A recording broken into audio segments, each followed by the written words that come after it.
Hello friends, welcome back YouTube channel honesty centre में।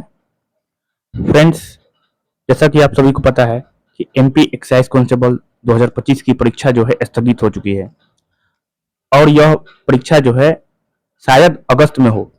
ठीक है, मतलब एक महीना आपके पास है और अगर आप लोग बढ़िया से तैयारी कीजिएगा तो एक महीना काफी है। अगर जो जो भी स्टूडेंट तैयारी नहीं किए हैं उनके लिए तो ठीक है, जो कर के बैठे हुए हैं उनके लिए तो दुखी का बात है। ठीक है, तो इस परीक्षा में क्या होता है कि 65 क्वेश्चन जो है ये मैथ्स और रीजनिंग के होते हैं और मैथ्स रीजनिंग का जो लेवल होता है वो इजी टू मॉडरेट होता है। ठीक है, जिनका भी कैलकुलेशन ठीक है तो वो तो कर जाएंगे आराम से। 65 में से 60 क्वेश्चन आराम से कर जाएंगे जिनका कैलकुलेशन ठीक है। ठीक है, क्योंकि जो क्वेश्चन पूछता है वो टफ नहीं पूछता है, मतलब टफ नहीं होता है, इजी होता है और मॉडरेट होता है। ठीक है, मतलब क्वेश्चन बनाया जा सकता है। और वही बात किया जाए जीके जीएस का, तो जीके जीएस का वेटेज जो होता है 35 क्वेश्चन होता है और 35 क्वेश्चन में इसका लेवल जो होता है काफी टफ होता है ना।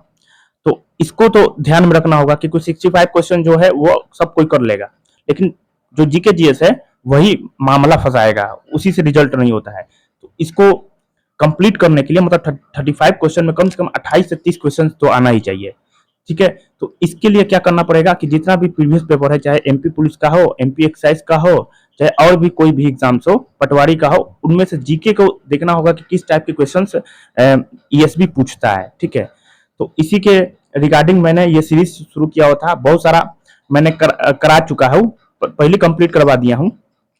कुछ अभी क्वेश्चंस बाकी है, उसको कंप्लीट कर लिया जाएगा। 10 से 15 दिन में पूरा कंप्लीट हो जाएगा एमपी पुलिस और एमपी एक्साइज का। जितना भी क्वेश्चन है वो कंप्लीट हो जाएगा। इसका इसका जो प्लेलिस्ट है हम टेलीग्राम प्लेलिस्ट जो है इस डिस्क्रिप्शन बॉक्स में दे देंगे, वहां से आप लोग चेकआउट कर लीजिएगा और पूरा कंप्लीट कर लीजिएगा। ठीक है, एमपी पुलिस का जितना प्रीवियस पेपर का जीके जीएस है वो हम करवा चुके हैं। ठीक है, तो चलिए शुरू करते हैं।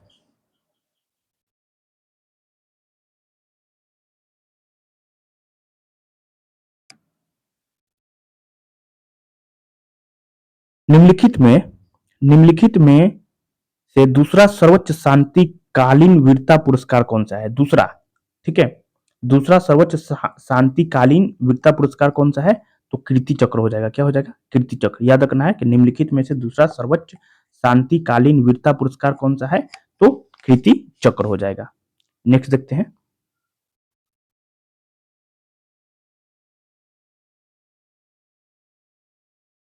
निम्नलिखित में से किस समूह में भारत सदस्य नहीं है? ठीक है, तो ऑस्ट्रेलिया समूह का सदस्य है भारत, वासेनार व्यवस्था का भी सदस्य है। ठीक है, हाँ, परमाणु आपूर्तिकर्ता समूह का सदस्य नहीं है। याद रखना है किसका सदस्य नहीं है? तो परमाणु आपूर्तिकर्ता समूह का भारत जो है सदस्य नहीं है। ये क्वेश्चन इंपॉर्टेंट है, सब याद करना होगा। ठीक है, नेक्स्ट देखिए।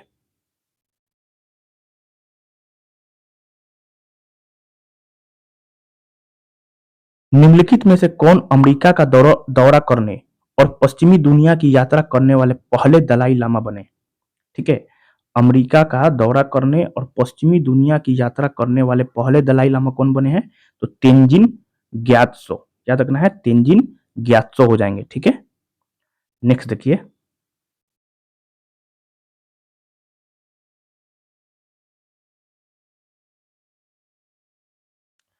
माल और सेवा कर जीएसटी एकल व्यापक अप्रत्यक्ष कर है जो निर्माता सेवा प्रदाता से लेकर उपभोक्ता तक माल और सेवाओं की आपूर्ति पर 1 जुलाई 2017 से परिचालित हुआ है ना।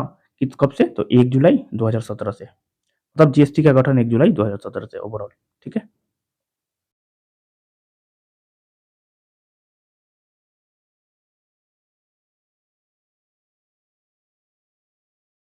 एफआरबीएम एक्ट 2003 में आर का क्या मतलब है? ठीक है, मतलब आर का क्या मतलब है? तो आर का क्या हो जाएगा? रिस्पॉन्सिबिलिटी हो जाएगा। क्या हो जाएगा?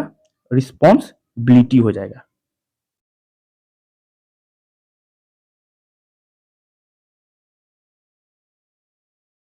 विश्व बैंक के आधिकारिक आंकड़ों के अनुसार 2020 में, ये तो करंट अफेयर्स हो गया जो कि रिपीट नहीं होगा। नेक्स्ट देखिए। सनबर्न फेस्टिवल किस राज्य में प्रसिद्ध है? सनबर्न फेस्टिवल बहुत ही इंपॉर्टेंट क्वेश्चन, गोवा में फेमस है। ठीक है, सनबर्न फेस्टिवल कहाँ मनाया जाता है?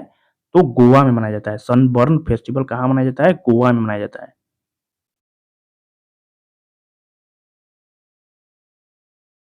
तिरुवल्लुवर दिवस किस भगवान को समर्पित है?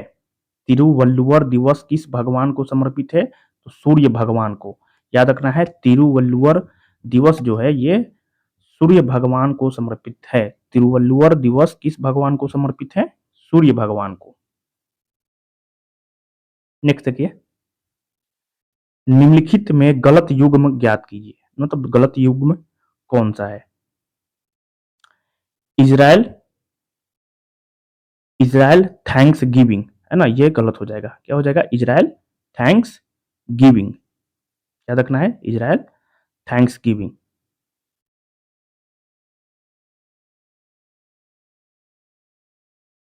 सतपुरा और विंध्य पर्वतमाला, सतपुरा और विंध्य पर्वतमाला निम्नलिखित में से किस राज्य में स्थित नहीं है? तो पंजाब राज्य में स्थित नहीं है, याद रखना है। ठीक है, निम्नलिखित में से किस गवर्नर जनरल ने भारत में दास प्रथा को समाप्त किया था? दास प्रथा को किसने समाप्त किया था? लॉर्ड एलन बोरो। क्या हो जाएगा? लॉर्ड एलन बोरो ने। ठीक है, नेक्स्ट देखिए, किस वर्ष तीनों प्रेसिडेंसियों में से प्रत्येक में एक एक विश्वविद्यालय अलग से स्थापित किया गया था? कब कब हो जाएगा? 1857। क्या हो जाएगा? 1857 में। ठीक है, नेक्स्ट, ये भी करंट हो गया जो कि रिपीट रिपीट नहीं होगा। नेक्स्ट, दिए गए चार समुद्रों में से कौन सा समुद्र जो है बंद, मतलब क्लोज्ड नहीं है, बंद नहीं है ना? लाल सागर। क्या हो जाएगा? लाल सागर।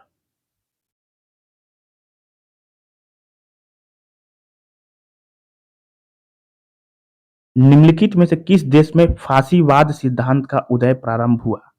फांसीवाद, तो इटली में। क्या हो जाएगा? इटली में।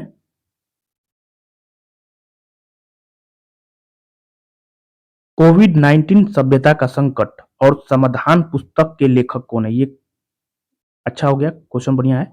कोविड 19 सभ्यता का संकट और समाधान पुस्तक के लेखक कौन है? कैलाश सत्यार्थी। कौन हो जाएंगे? कैलाश सत्यार्थी।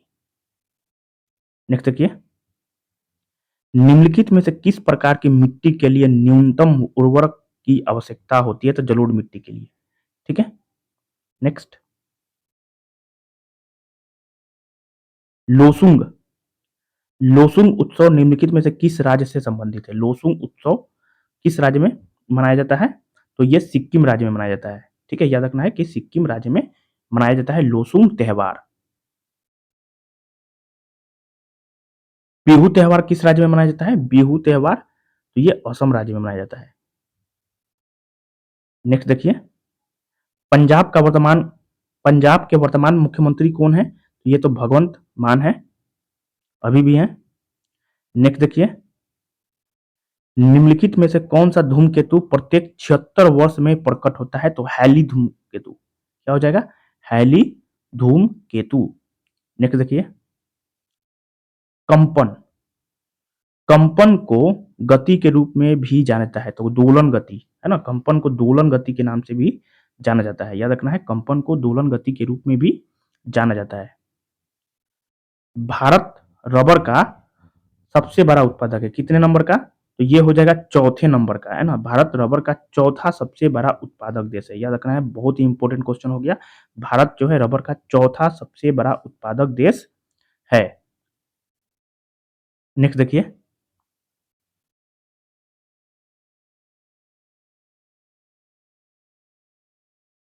किसान खाद्यान्न का भंडारण करते हैं, बिल्कुल सही है। किसान खाद्यान्न का भंडारण दो प्रकार से करते हैं, एक तो जूट की बोरियों में तथा अनाज के भूमिगत कक्ष में। दोनों को दोनों दोनों कथन आपका क्या हो गया? सही हो जाएगा। ठीक है,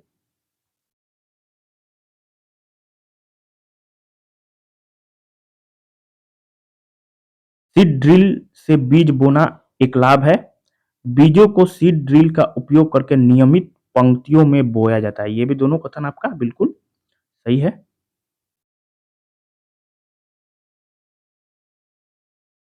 लगभग प्रतिवर्ष ऊर्जा एक पोषी स्तर से दूसरे स्तर तक जाती है।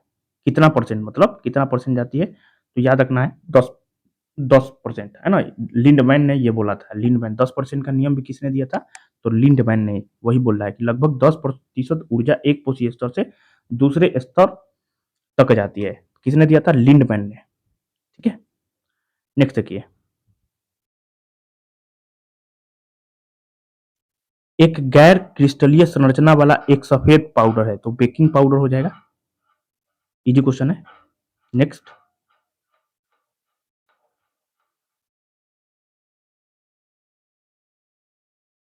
कारमेल के अंतिम उत्पाद को बनाने में मदद करने वाले अणु प्रदान करने के लिए चीनी में क्या मिलाया जाता है? चीनी में क्या मिलाया जाता है? तो ये अनाज का सीरा मिलाया जाता है। क्या मिलाया जाता है? अनाज का सीरा। याद रखना है कि कारमेल के अंतिम उत्पाद को बनाने में मदद करने वाले अणु प्रदान करने के लिए चीनी में क्या मिलाया जाता है?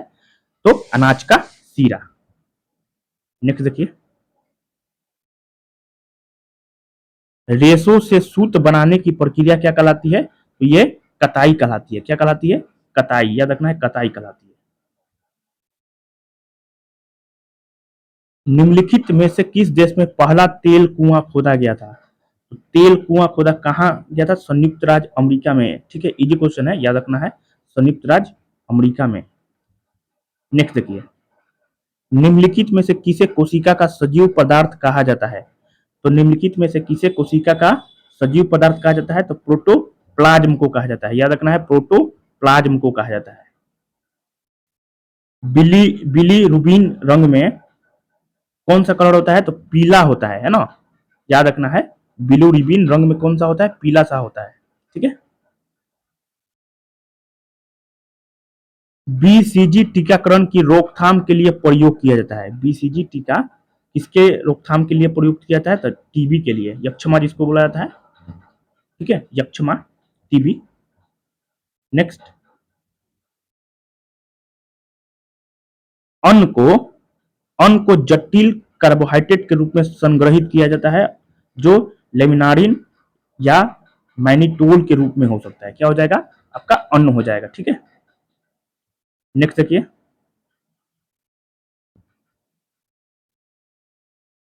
द्विगुणित स्पोरोफाइट का प्रतिनिधित्व किस पौधों द्वारा किया जाता है? द्विगुणित स्पोरोफाइट का प्रतिनिधित्व किस पौधों द्वारा किया जाता है? तो ये हो जाएगा प्रबल, प्रकाश संश्लेषक और संवहनी। ठीक है, क्या हो जाएगा? प्रबल, प्रकाश संश्लेषक और संवहनी।